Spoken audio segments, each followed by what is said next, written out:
Just when you thought it couldn't get any worse, it got uglier. 31-0. The Raiders fall to the Eagles in Philly. This time on Sin City Beat, will the Raiders move on from Pete Carroll? Should they trade Maxx Crosby and put him on the block? And is Fernando Mendoza their target in the NFL draft? All that and so much more straight ahead. From Las Vegas, this is Sin City Beat. Hello and welcome. Thank you so much for joining us here on Sin City Beat. I'm Mike Davis. Sin City Beat is the show that dissects the Vegas sports world through the eyes of the sports reporters and storytellers leading the charge. This time, we're breaking down the drama, the state of the Las Vegas Raiders, and it ain't pretty. Joining the action on the panel today, we have Case Kiefer, assistant sports editor with the Las Vegas Sun. Tony Cordasco, host of the Locked On VGK podcast on Triple SEN, and Q Myers, he's back, of ESPN Las Vegas and host of Unnecessary Roughness on Raider Nation Radio. And of course, we got to plug the host of Locked On Raiders podcast, which you can also find right here on our sister network, Triple SEN. So great to have you guys here with us. Let's start with this. 31-0. Yeah, that was the final yesterday in Philadelphia as the Raiders lose an ugly one. Vegas had 75 total yards. It was the Raiders' 8th straight loss. Should I stop there? Well, yeah, I'll keep going. The team did not have a play for over 10 yards. The Raiders entered the game averaging 15 points per game, the lowest in the NFL since 2009. So Q, it's full-blown disaster mode. If you're owner Mark Davis this morning, what are you thinking about? Just get into the offseason. Press a reset. And I'm not one that's fire coaches immediately one and done because it's not healthy, but this isn't it either, right? I mean, you at some point you have to realize that this project is not going to work. This team is getting worse. They're not getting better. They're not just coming up a little bit short in these games. They're getting blown out. They're getting embarrassed. And the one thing I know about Mark Davis, without being his best friend, knows that he doesn't want to get embarrassed. That's the one thing that we can guarantee. So I just think that this project is over. It was a bad evaluation when it came to the roster. I think Pete Carroll and John Spytek as a collective thought this team was further along than they were. Pete Carroll alluded to that multiple times throughout press conferences. We're close. No, you're not. You're not close at all, and that's unfortunate for them. It's a bad season, and now they're going to have to pick up the pieces in the offseason. Yeah, Tony Cordasco, you always you perpetually make fun of my dating life. It's kind of like, misreading a situation at the bar, right? It's like you go to a bar, you see a pretty girl, you go up to her, and you think you have a chance, and you totally misread the situation. You mean you don't? What do you mean you don't? Come on now. I got more faith in you than that. Hey, I don't know, but Greg Olson even brought it up on the broadcast, and I thought it was very poignant. He said, Pete did not realize the state of this roster. I think it's a great point, Q. What do you think? Look, I only cover the Raiders on Sundays, and I'm not around the team as much as then. But that was awful just to hear Greg Olson just go on and on and on. And I started feeling bad for the organization. You're getting embarrassed and everything else, and then they're piling on, so to speak. And also for me, it was just like one thing after another. Protect the stinking edge, for crying out loud. Do something there. And then there were 7 designed plays for Hurts in that game yesterday. So they were going to run. They haven't run RPO, right, all season long? Right. And they're running RPO plays, and they're just doing it, moving them at ease. And then the offensive line needs to be not reconstructed, like just knock them down and rebuild it from there. Bring in all new personnel if you need to. Case, it's really a disaster, and I think the roller coaster of this season, you start off with the beating Vrabel and the Patriots, which I have no clue. Every day that goes on, I'm like, how did that even happen? It was week 1. There's always this weird why. week 1 games. And it's just a weird situation, an aberration, of course, but this roller coaster of a season, can it get any worse? I can't imagine it can get worse, but it could, I guess. I mean, I think it probably could, going to Houston now next week, back-to-back road game against the NFL's best defense. You already only had 75 yards. The really concerning thing to me is I agree with everything these guys say. Embarrassing is the first word that comes to mind, just like Hugh said. But I really just think you saw a lack of effort out there on Sunday against the Eagles, and I think that's the one thing that Pete Carroll probably still would have said. He's tried to defend the offense, tried to defend the defense. We know he's full example of it, but he's still saying, oh, our guys are still playing hard, and I know he defended them afterwards. I've been doing this long enough to know when a team is checked out, and I'm not saying every single guy wasn't trying their best, but that was not a team that put forth any type of fight, and that's especially. So that begs this question, Q, because at the beginning of the season, I asked you this very same thing. Pete Carroll comes in, and I'm a fan of Pete Carroll. Right. He comes in, and the whole concept, the theme of this team was competition, right? We hear compete, basketball hoops at training, all these things just about creating a vibe, creating a sense of competition. How could it be that the same guy that was putting that as the stake of the program, that's the forefront, that's on the billboard, how is that not what's going on? If anything was still there, you would think that would be the one thing that this program still has. These guys want to win. These guys are professionals. These guys have got 2 wins on the season. So at some point, you're just beat down. You just realize that you're going back out there. You're doing your job because you have to. But where's this going? Right? I mean, now you're on another quarterback. You've got rookies in there that are playing significant roles because other guys couldn't fill it in. The offensive line is in shambles. I mean, you just know that you're not in a very good position. You go into that game down double digits, favored, or you're an underdog by like 11 and a half, 12 points. That's already, I think, a disrespect when an NFL team is underdog by that much. And then you get beat 31-0, right? And so it's like, well, I mean, it wasn't that much of a disrespect. You're just not very good. These guys are smart. They know when they can compete in the game and when they can't. So, yeah, they're going to go and they're going to play these last 3 games out. They're going to do the best they can. I'll tell you how it can get worse. They win a couple of these games. That's how it can get worse down the stretch. Because it's going to impact their draft position. So we're going to be talking about that as well. But we're not checking out here on Sin City Beat. Next up, should the Raiders move on from Pete Carroll? Point blank, I'm going to ask the panel if he should return next year. I can't wait to hear their take on the future of Pete Carroll. Don't go anywhere. Sin City Beat returns after these messages. You're watching Sin City Beat.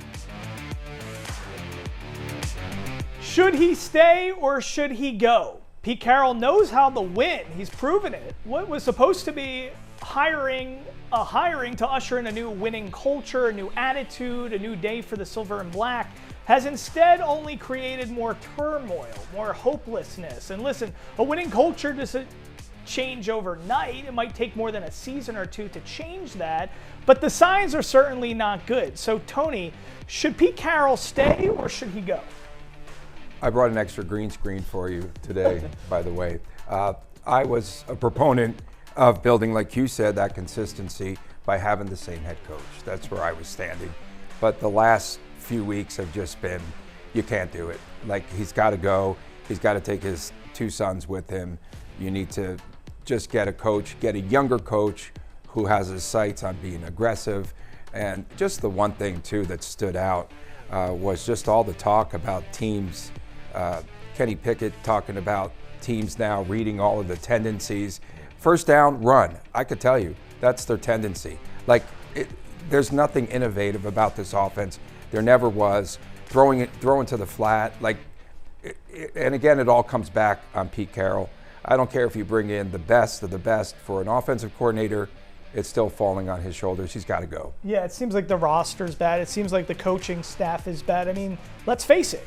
75 total yards, no play of over 10 yards. Case, you were not thinking this was a home run at the beginning of the Pete Carroll signing.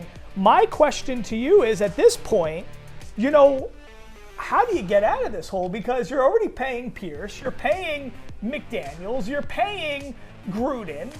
I don't know if you can pay Pete Carroll and then actually even entice somebody to come here, because the equivalent of Ben Johnson in this coaching cycle, the Chris Shula, the DC from the Rams, whoever's going to be the belle of the ball, why would they want to come to the Raiders over any other NFL franchise? I think there's a few common misceptions, not just you, a lot of people have, that you just said. One thing, the money, yeah, it does stink to pay that many coaches, but it's not an issue for the Raiders anymore. This team has exploded as far as cash flow since they've been in Las Vegas. They got all these new venture capitalist guys in now. They are flush with money. If they think the best move is to move on from a coach, they have the capital to do that, and I do think it's for the best. I hate calling for someone to be fired, but I guess mutually part ways. They just are not aligned. It's not going to work, so I think think you go on to the coach. And also, I'm not sure the Raiders is quite as bad of a job as we're making out to be. I do think there's some revisionist history. Ben Johnson really did consider this job. It was really the only other one I think he considered aside from Chicago. Now, of course, Chicago had the quarterback. It had some things. But Las Vegas,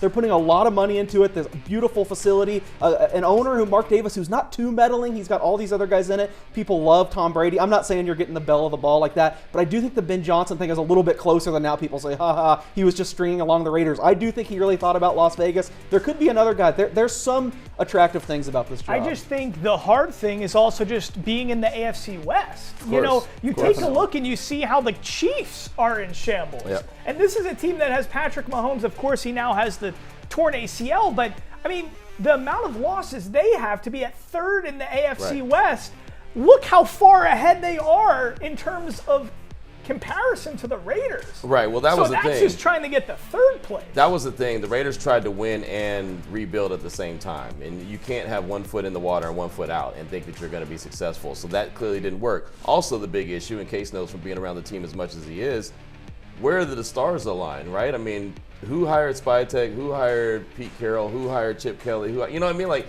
it was never consistent.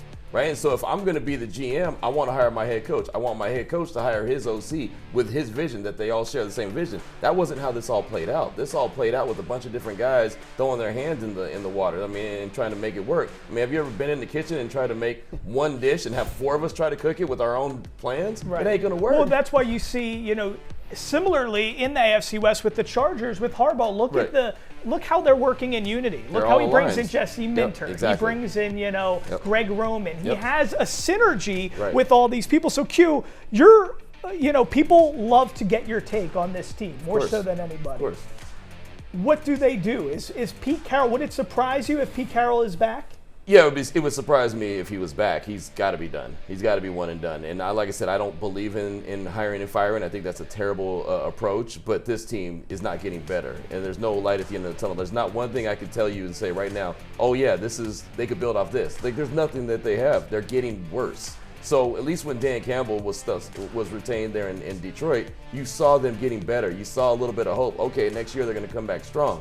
You're not seeing that from this team. Matter of fact, you're talking about a team that, are they quitting on the coach? If that's the case, then what are you doing? So it's like, what message are you sending to the players in the locker room? And I think that's what we were trying to say last block, especially me, is that their calling card, hanging their hat, whatever the phrase is, the shingle outside of the door was competition. And they're not competitive. No, but you look back at some of the criticism at the end of Pete's career. There were guys that really felt like there were favoritism, and Pete had his guys and the guys who played by different rules. You were seeing that same thing repeat here with the Raiders. He has his guys who it seems like he will never criticize, can do nothing wrong, and then other guys are like, I'm competing, I'm working every day in practice, I can't get on the field, what's going on? And that quote says they didn't stop fighting each other. They started fighting each other now on the field. So you've got another issue there. That's just frustration building up. That is absolute frustration. We're going to talk about Crosby and how visibly frustrated he was, because as we go to the break, he really is the heart of the Raiders. Number 98 right there. He always gives it his all. Visibly frustrated yesterday, and I think rightfully so, and I think it shows that he cares. Coming up, we're going to be talking about if a Maxx Crosby trade is truly the best way forward. More on that potential move next. Maxx Crosby cares. If you love football, then you love Maxx Crosby. But I think most Raiders fans are starting to feel bad that Max is wasting away and his talent is wasting away, competing for nothing in Las Vegas. So, Case, we all love Maxx Crosby, but if you were GM John Spytek in the front office, would you see Crosby as a trade piece that just unfortunately needs to be moved to get this team going in the right direction? For the first time ever, I think you explore it. I think you have to listen. Look, the Raiders aren't aligned, but it seems like us on this panel are really aligned with some things. I think this is a multi-year rebuild. I've been saying it before they hired Pete Carroll. I think best case scenario, you're looking at next year, you get the quarterback of the future, you take your lumps, but have a few more wins. Then maybe 2 years, you start to show signs of competitiveness. We're into at least year 3 or 4 where this could really be a top-level team. By that, Maxx Crosby's in his mid-30s, not really where you're wanting an edge rusher going to be the same. I think you at least hear what offers are out there and see if you can get a huge haul to start rebuilding this team. It's another one where Crosby's timeline, unfortunately, he embodies Raider Nation. Just his timeline, I feel like you owe it. He owes it to himself to go to a team that can win. Couldn't they have gotten more value, though, for draft picks if they did this sooner at the deadline? Of course. That's when teams were desperate. Yeah, when teams are desperate, they'll give up more. Now it's not going to be as much, but I think Case is absolutely right. You have to at least listen to the conversations. The problem is, what have the Raiders ever proven that what they're going to do with the draft picks? Have they ever proven that they can get it right with the draft picks? That's the big question. I know GM John Spytek's a new GM, but I mean, he got Ashton Genty this year. He's played. He's got Jack Besh. He's starting to play. He's got Caleb Rogers starting to play. You know what I mean? So it's like, you really don't know what they're able to do. If you had an idea that, hey, this GM is going to take that draft capital, flip it around, and it's going to get some great talent on this team, and it's going to be a really young, talented team, then I'm sure by all means you'd say sure. But what have they proven? Yeah, I mean, I think the first step is looking in the mirror and understanding the blemishes that this team truly has. And I think, during the break, I was bringing up, Tom Brady really wanted Ben Johnson. I think the reports are out there. And we saw how Ben has transformed the Bears in one short offseason. Caleb looks a lot better than he did a year ago, and a lot of that is because of investment into the O-line via free agency, via trades, and all that kind of stuff. So I think whoever comes in might see this Maxx Crosby as an opportunity to. What do you think you get from at least a first? I mean, yeah, you get a 1 and then something else. I like to call some sugar on top, maybe a 1 and a 2, 1 and a 3, whatever the case may be. Like, you're gonna not get it as much as you would have got at the trade deadline. He's gonna be, he's gonna be a little bit older. He's getting banged up a little bit, so everyone's gonna take that into consideration, especially in the offseason, play a little bit more hardball. I don't think that Maxx gets moved unless Maxx wants to get moved, to be honest, though. Yeah. I don't think, unless he goes to the organization and says, move me, I don't think he goes anywhere. Yeah, and it would only really make sense to go to a winner. Do you guys, Tony, Case, do you guys think, I mean, the Geno sign and trade, I mean, just giving up draft capital now for that. Kenny Pickett, they gave up draft capital for Kenny Pickett. It's probably unfair, and I'm not reporting it, you just read the tea leaves. I still am willing to give John Spytek a pass. I think we need to have an offseason where he is in control. He can do everything. To me, I think the first red flag was the introductory press conference. Say, who's going to have personnel matters? Before John Spytek can even answer, Pete Carroll says, it's going to be 50-50, all of us, both of us. Pete Carroll seemed in control this whole time. His fingerprints are on everything. At the time, I liked the John Spytek hire way better. I think he's more aligned with Tom Brady. I want to see what these guys can do without, this force, who's a Hall of Famer. Pete Carroll's had a great career, but I don't think he needs to be involved in personnel. I'm starting to believe that Ashton Genty drafting him was all about the hype. I really do. I think, yes, he doesn't have the offensive line, but they could have gotten Dart, a quarterback that went later on. I think he went like 25th or something. They could have gotten the QB talked about. Right. There's the QB of the future. A lot of different directions this could have gone. But guys, when Sin City Beat returns, we're talking about the 2026 NFL Draft. Is newly minted Heisman Trophy winner Fernando Mendoza, the Hoosier, the answer? The panel sounds off after these words.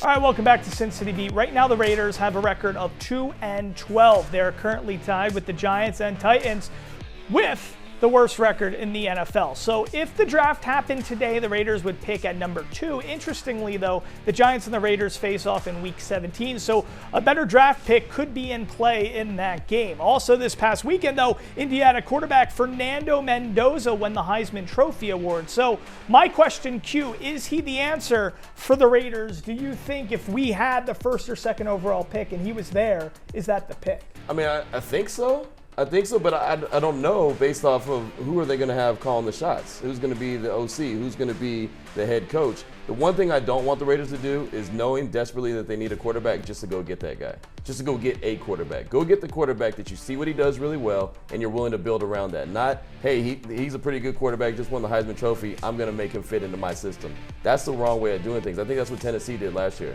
when they went and got Cam Ward. I don't think that they're very happy with what they got from him, but he was the best of what was available. The Raiders have so many holes. They can take so many different approaches. If they get a number 1 pick or a number 2 overall pick, they can trade back. They can start to, address the offensive line. They can do a lot of different things to put talent on this team. obviously they need a quarterback. If your quarterback's there, go get him. It could be Mendoza, it could be Moore if Moore decides to leave college. Just from your eye test, Q, staying with you for a second, we saw what the Commanders did and how that season turnaround last year, just selecting Jaden Daniels and how that changed the trajectory of the franchise. Gave them hope. Yep. Of course, now this year, a lot of injuries. It's a different season. But do you think Fernando Mendoza is a talent like that? Yeah, where I think he's very he could talented. change the course of a franchise just because I would you think add so. him? I would think so. He's a talented quarterback. He can make all the throws. I mean, you saw that. He can make some clutch throws. He can beat He's up. tough. And it's tough. Yeah, exactly. Tough guy. I think so. But again, you have to protect him. You got to put some weapons around him. You got to put the right system that will show what he does really well. Don't try to fit a square into a circle. Like, it's just not going to work. So that's going to be the big question. That's why I think there's going to be a conversation to be had about Mendoza and possibly Dante Moore. What do you think, Case? I mean, I know you were saying in the last block, Armand Membu playing well with the Jets. That was who you kind of wanted last year instead of Genti. You were thinking a tackle. Is there somebody like a Mendoza as a quarterback the way they go as O-line? What would you do at the early part of the draft? Yeah, well, obviously Brock Bowers has worked out. He's more of a receiver than a tight end. But just to say, no more tight ends, no more running backs. You have to take a premium position. If you decide you don't like these quarterbacks, just the economics of the NFL make no sense for you to draft a running back, tight end, some of the positions they've been drafting early. I think most likely you have to go quarterback. You got to be sold on one of these guys too. The Raiders, though, all about big swings in the draft. Now, admittedly, they've missed most of those big swings. But to me, quarterback-wise, I think you got to take a hard look at Dante Moore if he comes out. Let's see what he does in this playoffs. He's a guy that the scouts drool over, just all the physical tools. I know mentally maybe not quite there yet. When Indiana, Penn State were mixing up coverages this year, by all accounts, he really really struggled with some of those finer points. But well, let's see what happens in the playoff. This changes a lot. I think Mendoza's the safest. There might be some guys with some more upside. Okay, Tony, sorry, we got about 30 seconds. It won't be Diego Pavia. That's my take. All right. Well, and he had some choice words after losing out on that Heisman. But yes, Dante Moore coming from UCLA to Oregon. An interesting case. We're seeing how a lot of these great quarterbacks, it's the transfer. You make the move, you transfer, and you do some good stuff. So we'll see what the Raiders end up doing. But a quarterback would definitely be a good thing. I want to thank Q. I want to thank Case. I want to thank Tony. I'm Mike Davis. Thanks so much for hanging out with us. Happy Hanukkah. Merry Christmas. Happy holidays. We'll see you next time here on Sin City Beat.